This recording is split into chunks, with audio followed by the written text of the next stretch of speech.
Debt limit talks hit snag as G.O.P declares a pause. Republicans left negotiations on Friday, saying the White House was refusing to move its way on spending cuts. Negotiations between top White House and Republican congressional officials over a deal to raise the debt limit hit a snag on Friday, when a G.O.P leader in the talks said it was time to press pause, complaining that President Biden's team was being unreasonable and that no progress could be made.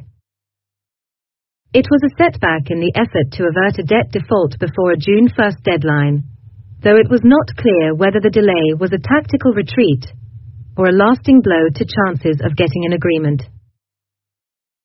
The halt came one day after the ultra-conservative House Freedom Caucus declared that Republicans should cease negotiations with Mr. Biden and insist on their debt limit legislation, which demanded steep spending cuts in exchange for raising the federal borrowing cap and is a dead letter in the Democratic-controlled Senate. The abrupt announcement of a pause also came just a day after Speaker Kevin McCarthy, Republican of California, told reporters that he believed negotiators could reach a deal in principle as early as the weekend. But on Friday, Mr. McCarthy and his deputies sounded a starkly different tone, saying that White House officials were refusing to come their way on spending cuts.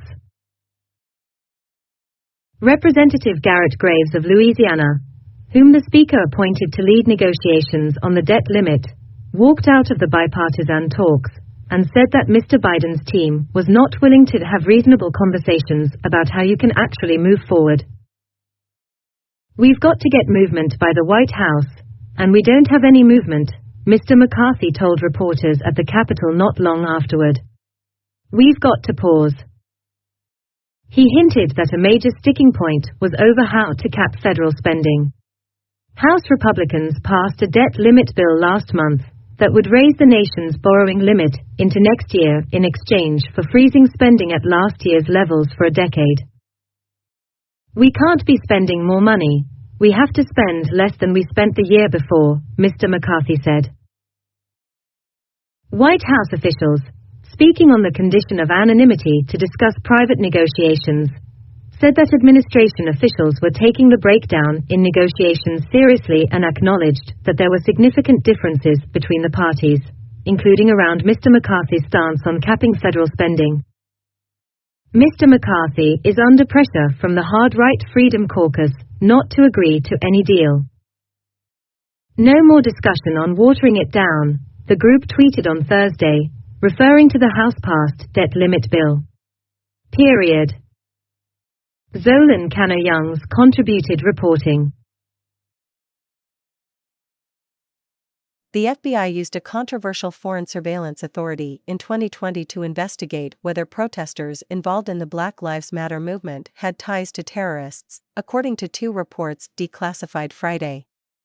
The revelation that the FBI used these authorities comes amid a tough debate on Capitol Hill on whether to reauthorize the surveillance tool, Section 702 of the Foreign Intelligence Surveillance Act, before it expires at the end of the year, and is likely to make the push for renewal more difficult.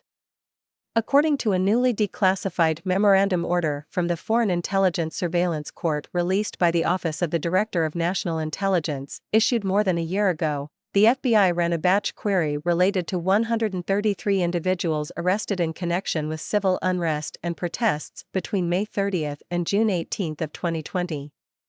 The analysts ran these names through information gathered using authorities from Section 702, which allows the intelligence community to surveil electronic communications by foreign individuals located outside the United States for national security purposes. But the data collected also includes information about Americans on the other end of emails or other communications. Whether to renew Section 702 has been a heated debate on Capitol Hill this year, with members of Congress on both sides of the aisle raising repeated concerns about the FBI and other agencies exceeding their authority and violating the privacy rights of Americans. The federal government has argued that Section 702 is vital to national security, and noted that it has been used to stop terrorists and cyber attacks, among other planned incidents. The memorandum noted that the FBI believed the queries on those arrested in connection to the Black Lives Matter protests were reasonably likely to retrieve evidence of a crime simply because they pertained to persons who had been arrested. The query was run to determine whether the FBI had any counterterrorism derogatory information on the arrestees, but without any specific potential connections to terrorist-related activity known to those who conducted the queries, the FISC memorandum reads.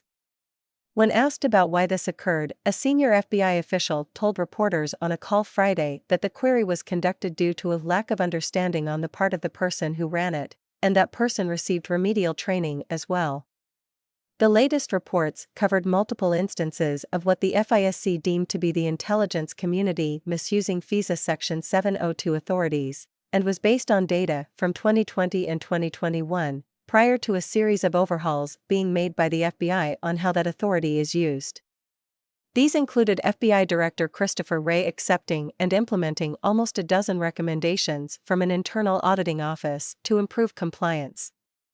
The FBI published an audit earlier this month showing a decrease in misuse of FISA Section 702 authorities. The court records indicated that the FBI used FISA data to run a query of 19,000 donors involved in a congressional campaign in 2020. A senior DOJ official said that the candidate involved was not elected to Congress, and that they were running against an incumbent. This revelation comes months after it was revealed that Section 702 was used to look into Representative Darren LaHood, Republican Illinois. The investigation into the January 6, 2021 attack on the Capitol also used FISA data to understand if foreign influence was involved in the attack, the court documents revealed. Rebecca Richards, chief of ODNI's Civil Liberties, Privacy, and Transparency Office, told reporters that classified versions of the opinions were provided to Congress last year.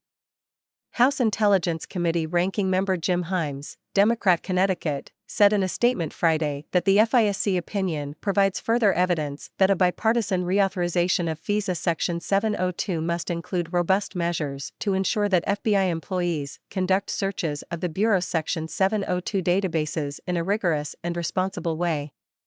Spokespersons for House Intelligence Chair Mike Turner, Republican Ohio, and leaders of the Senate Intelligence Committee did not respond to requests for comment. Jordan Carney contributed to this report. U.S. military officials admitted to slipping up after they claimed a senior al-Qaeda leader was killed in a recent drone strike in Syria, a senior U.S. defense official confirmed to Fox News. Lotfi Hassan Misto's family confirmed he was the one killed by the American missile on May 3, The Washington Post first reported. U.S. Central Command, or CENTCOM, said it conducted a strike targeting a senior al-Qaeda leader, with no other details provided about the identity of the person. However, Misto's family claimed he had nothing to do with any terrorist organizations. Instead, he was a father of 10 who lived in northwest Syria and didn't have much money. He was helping his sheep when he died. As okay. Previously reported, President Joe Biden's administration has come under fire as of late for their handling of the border crisis and failing to answer questions about the Durham report.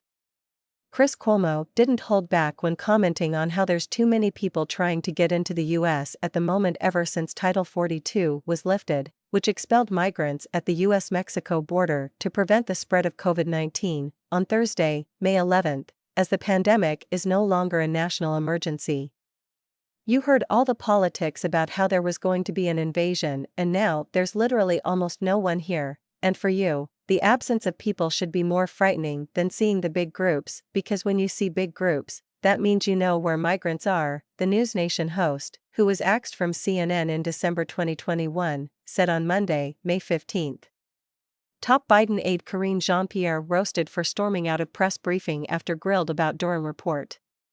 Bombshell. President Joe Biden's phone records subpoenaed which showed his son Hunter Biden's business paid for.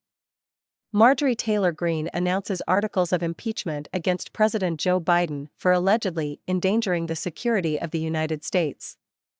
The media made a big mistake taking a pass on this, because we don't have the spectacle of massive crowds, okay? Cuomo said, referring to how the crisis has barely been covered by media outlets. The absence should be more frightening because we need to know the answer of where they are, And it really is an indication of how broken this system is. Never miss a story. Sign up for the OK newsletter to stay up to date on the best of what OK has to offer. It's gossip too good to wait for. Additionally, White House Press Secretary Karine Jean-Pierre was called out after she failed to answer questions about how the FBI handled the possible Russia collusion with the 2016 Trump campaign. Again, that is with the Department of Justice, Jean-Pierre fumed. That's not something that I'm going to speak from the podium.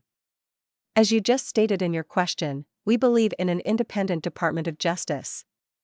That's what the president said when he was running, and that's what the president has said the last 2 years.